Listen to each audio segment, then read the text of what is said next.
अस्सलाम वालेकुम everyone, welcome to my YouTube channel any fashion points. Friends, आज की वीडियो में मैं आप लोगों के साथ शेयर कर रही हूँ सिंपल प्लाजो पैंट की बहुत ही आसान स्टिचिंग।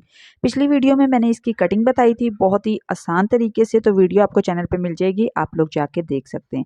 अब स्टिचिंग भी बिल्कुल सिंपल है, लेकिन कुछ छोटी छोटी टिप्स और ट्रिक्स बताऊंगी जिन्हें आपने ज़रूर फॉलो करना है। छोटी सी वीडियो है, बिना स्किप किए देखनी है, ठीक हो गया। तो अब सबसे पहले आपने आसन की सिलाई लगानी है। ये देखें, इस तरीके से आपने रखना है ट्राउजर को और यहाँ पर आपने आसन की सिलाई लगानी है।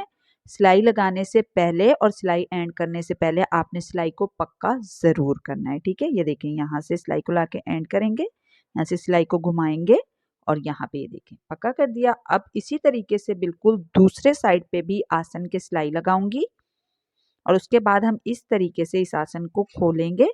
तो यहाँ पे हमें नेफा बनाना होगा। नेफा बनाने के 2-3 तरीके मैं पहले बता चुकी हूँ, किस तरीके से आप बना सकते हैं नेफा। आज जो तरीका बता रही हूँ ये तरीका भी पहले बताया, लेकिन एक बारी फिर से बता रही हूँ। ये देखिए, इस तरीके से आपने जो फोल्डिंग का कपड़ा होता है ना, 1/2 इंच जो हम फोल्ड करके उसके बाद दोबारा फोल्ड करते हैं, उसे आपने यहाँ से ये देखें दरमियान वाली सिलाई से ना इस तरीके से दोनों साइड से 1/2 इंच जितना रखते हुए इस तरीके से पहले फोल्ड करके इस पे सिलाई लगानी है, ठीक है। 1 इंच की ये आपने सिलाई लगानी है दरमियान से।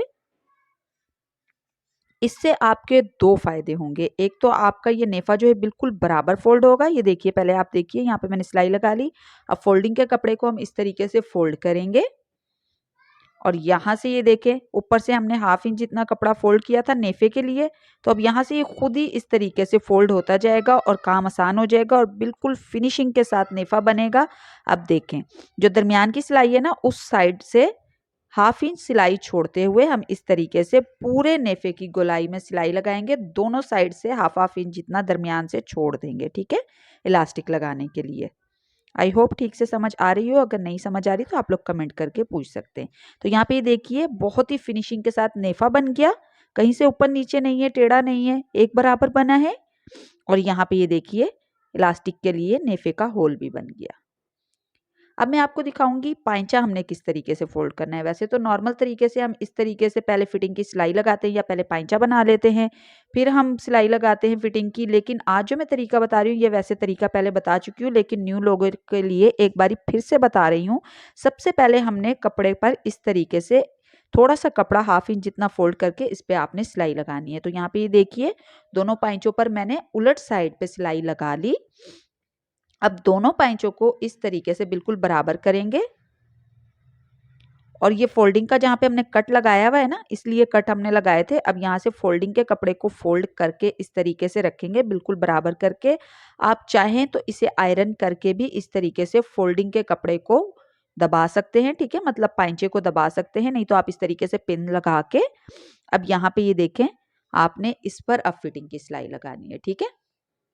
अब मैं यहाँ पे ये देखें इस तरीके से, तो ये इतनी खूबसूरती के साथ आपका पाइंचा बनेगा। और बनाने का तरीका भी देखिए कितना आसान है, कोई आपको डबल मेहनत नहीं करनी पड़ेगी। ये फिटिंग की सिलाई के साथ ही आपका पाइंचा बन जाएगा। अब यहाँ पे पूरे ट्राउजर पर हम इसी तरीके से फिटिंग की सिलाई लगाएंगे और दूसरे पाइंचे पर आकर दूसरे पाइंचे को भी बिल्कुल इसी तरीके से हम फोल्ड करेंगे। ठीक से समझ आ गया?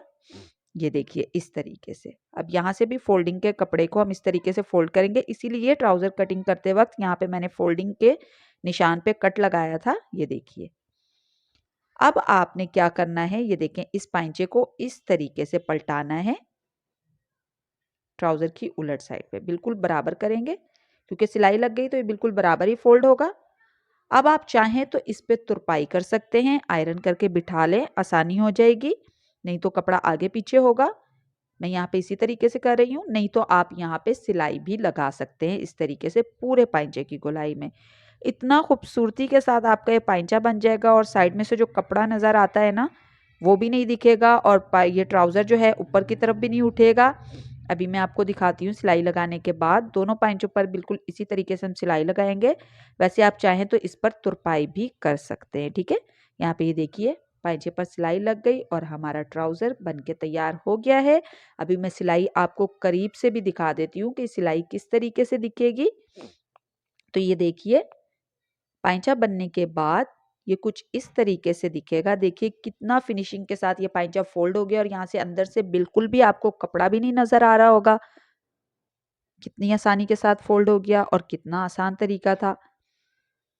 तो अब मैं आपको पूरा ट्राउज़र दिखाती हूँ स्टिच होने के बाद किस तरीके से दिखेगा। अभी मैंने इसमें इलास्टिक नहीं लगाया है। अच्छा, इलास्टिक लगाने का तरीका नहीं बता रही हूँ क्योंकि इलास्टिक लगाने का तरीका मैं कई बार बता चुकी हूँ कि कमर के हिसाब से आपको कितना इलास्टिक लेना है, कितना इलास्टिक लेके उसमें से कितना आपने कम करना है। तो वीडियो आपको चैनल पे मिल जाएगी, देख लीजिएगा। चैनल को सब्सक्राइब कीजिए।